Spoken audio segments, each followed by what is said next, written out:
बहुत समय पहले की बात है। एक गांव में एक मंदिर था। वह मंदिर गांव के अंदर नहीं बल्कि गांव के बाहर स्थित था। उस गांव के बाएं साइड कुआं और दाहिने साइड एक विशाल बगीचा था।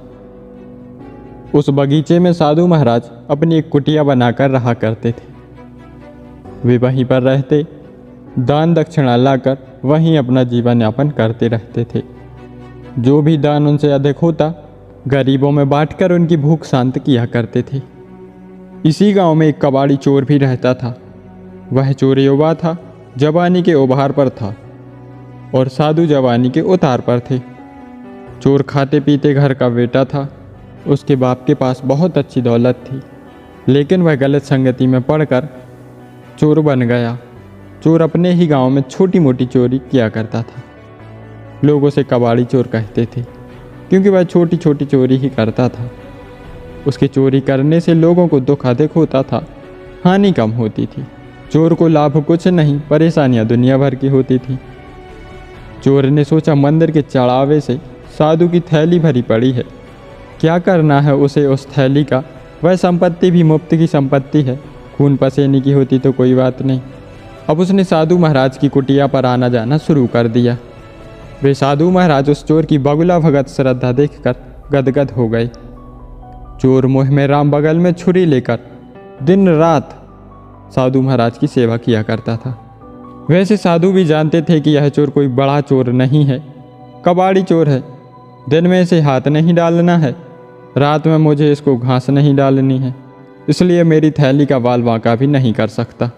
थैली के आकार को देखकर कबाड़ी चोर की तबीयत हरी हो गई। उस दिन चोर रात होने पर कुटिया से उठाए नहीं उठा। ना उठने का मतलब था उठाकर ही उठना।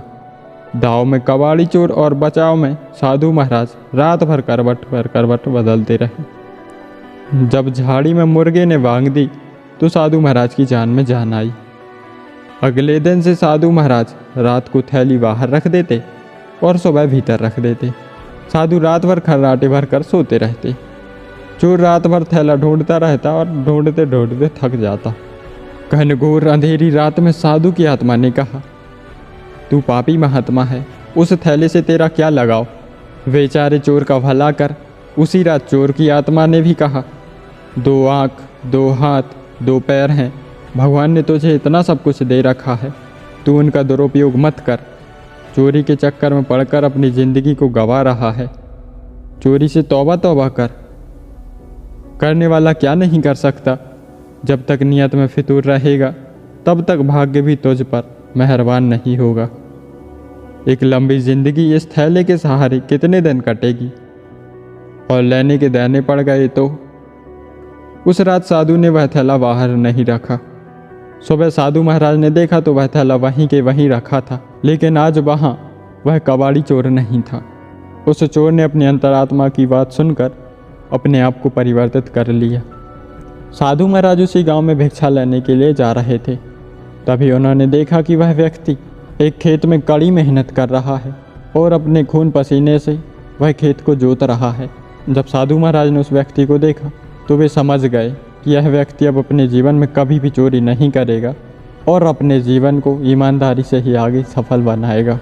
तो दोस्तों, यदि आपको अपने आप को बदलना है तो आपको अपने अंतरात्मा की आवाज़ ज़रूर सुननी होगी। जब तक आप अपने अंतरात्मा की आवाज़ नहीं सुनेंगे तब तक आपको गलत और सही के बीच का फ़र्क समझ में नहीं आएगा। तो दोस्तों, आप लोगों को यह कहानी कैसी लगी और आपने इस कहानी से क्या सीखा, कमेंट करके ज़रूर बताना। और इसी तरह की कहानियाँ सुनने के लिए वीडियो को लाइक करें, शेयर करें और चैनल को सब्सक्राइब करें। मिलते हैं अगली वीडियो में एक और नई मज़ेदार कहानी के साथ। धन्यवाद।